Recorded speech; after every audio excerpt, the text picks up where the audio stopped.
ನಿಮಗಿದು ಹೆಮ್ಮೆಯ ಚಪ್ಪಾಳೆ ಚಪ್ಪಾಳೆ ಚಪ್ಪಾಳೆ ಚಪ್ಪಾಳೆ. ಪೇರಿಂಗ್ ಚಾಲು ಐತಿ. ಶಿಕ್ಷಕರು ಎಂದಿಗೂ ತಮ್ಮ ಸೇವೆಯಲ್ಲಿ ನಿರತರಾಗುತ್ತಾರೆ.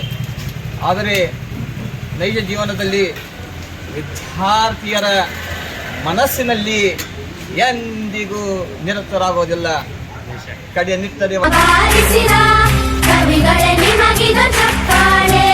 ದೇಶವ ಕಾಯುವ ಯೋಧರಿಗೆ ನಮ್ಮೆದೆಯಾಳದ ಚಪ್ಪಾಳೆ.